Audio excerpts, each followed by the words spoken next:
kwa babio ya say share na de edi kan me da munyina ase mo a ma subscribe to this channel ne mo nso a ebi a wota ahwe me nso subscribe me ma munyina akwa ne mo wa won subscribe o mo dey aso be subscribe e free o ya njo hwe na subscribe we nso a so now do notification bell na to so say be ya me upload video abe ho so one fa notification bell na to so e bia me upload a na te say ya me ya so ani je ho a now the thumbs up kakra echia na mama hu say de ekoyi na mama create recipe similar to the anedeba so ontino and na de me o ha eye shito eye simple original recipe eni nti say obi a o person try me de na eno ne why enti mango ameba be use ne sunflower oil eno ye 1150 milliliters and one sanya ne wo pe bia wo betumi use so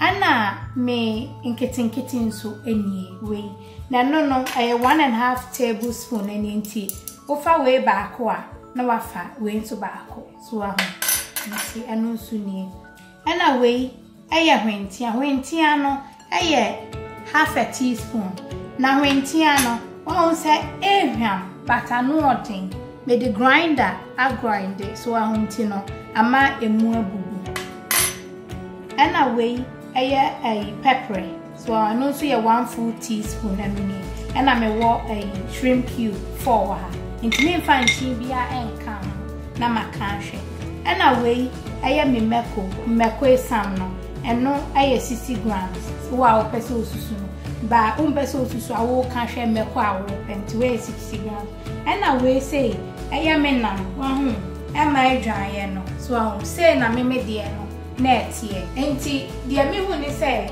so yo bia wa akwantuom na bia wo ye Shito ba nye de bia na wo ye ne hwehwa unya we na de a show freezer so you ready so be Shito na eno ani say wa fa wo grinder na wa grind na chesa be ese na so nti enye emudu pa but aye kama so nti na me pesa me de 20 we de ye ena we say aye monko eno nso sa na me ye na no ye 2 cups no aye 120 grams ena we nso ye 2 cups eno nso 120 grams I say we no mu aye rere kakra chi monko nti sa wo hwa obadwin say bia ba we 2 cup na we nso 2 cup nti dia me wo ha aye garlic ni 60 grams so yo bia osusu a ba wo fa mua say ba ko a na se ni nyina no ene ma me 60 grams no ena me wo me meko yellow yi any green we say so ena me san kpakpo Shito nso e wo ha say me blend we no e fra me jene no na chese me dia ye ena me jene nso a me wo ha ni so size ni medium size eno nso ye 8 nti me ginger nso a me wo ha ni eno ye 130 grams so pese osusu a eno nso eni na me pese me di meko we e chiro meko we no ahun se meko na emfe ye ti se we se no eno nso me di Shito ba no me ye ni different nti ene recipe no ye di meko some smooth one no ene de nti next time to match round ne sani a me di we ni nso me Shito nti se no ne me be nyina ni se I used to have me refi mixed spice and also 1 teaspoon and a Chinese spice and also 1 teaspoon I base so no being crab into na me kan into me baba blend me Shito me fa tomato paste and also fresh tomatoes be and can we recipe we no me mama me di be na anyway into no me ba abefa me blender na me twitwa ye mfensi obi en kam me ato aso into ko ba bio me ento aso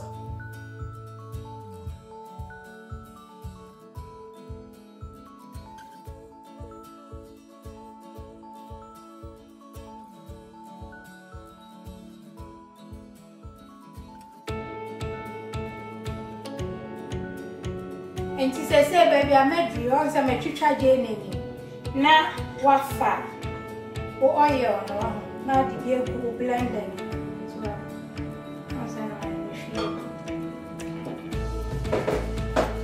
na do hwentia ene pepper ene nkiti ni na egu ase na wafa o garlic ene umeko Macaroni so green, I can see me and any yellow.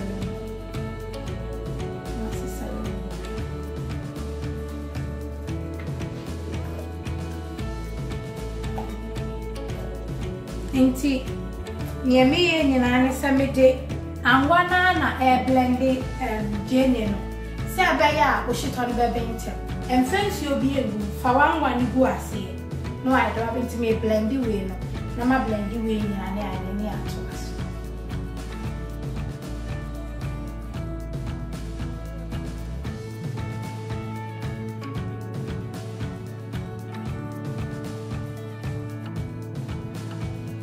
And there's a sunny and make shine. So, into me pana, maybe baby, and found will be a mouse and will be in. How was she?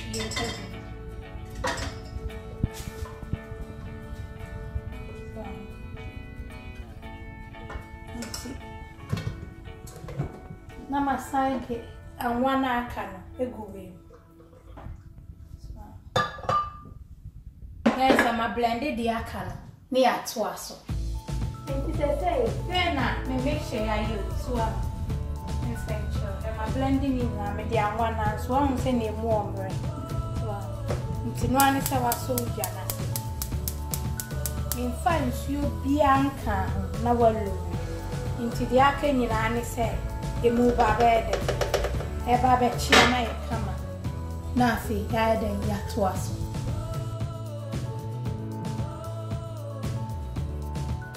And says, Shito yani a gusuyo, swam, a sister for bare 20 minutes. Person yae. I was say, man fat in Siobia and blending to say muchin tell. Swam. No, I was so fine in Munya then, and she. And no alone bro, not as I have bread one mouth come. So, to me, say yes, so name more brown, like a cranafia de actuas. And come a beer. Family do any sir. And they say she told if you send you on say come and I him. Jai, him one cassa.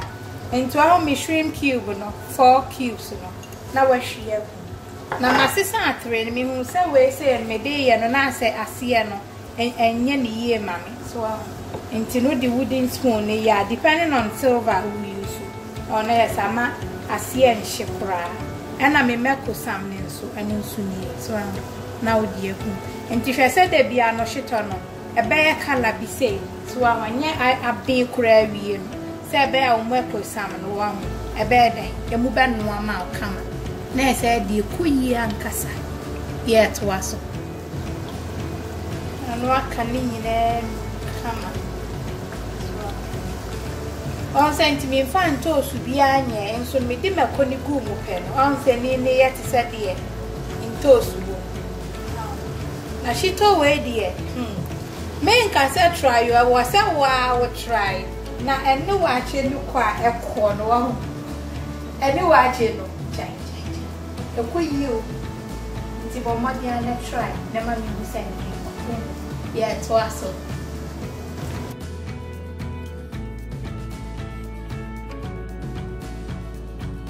As I said, she told I knew. I come, Shasani. Hey, Jai. Oh, now say, what do shrimp powder? Not dear, when you 2 cups. And I may 1 tablespoon of mixed spice, and half a teaspoon of Chinese 5 spice. Wow, with the account and I'm no so. What's she in? Yeah, we are no. We are cry. Who Johnny never said that low cry.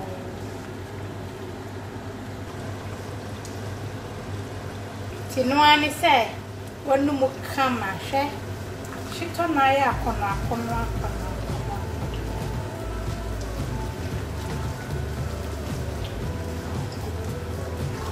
Shrimp cube, no, so may they can't once and chill. And say, see a young son to make train, no, my come and wash it. That's what they did. Salt to taste and your water. Inti, me my next is to crave. Near you, where they are short of brown. Can me, yeah, to us. Inti Shito ni yewie yo hwe. Oh sai kama medum sisi ya. Eye kama. Wa wo say here enkrafo ya Shito a eno meko ni didem eno nso ye no different from this one. Inti nyame adoma me de no nso recipe tabu. Inti we de bo modern answer of try kama very nice. Na dem di jaw eye tia wana.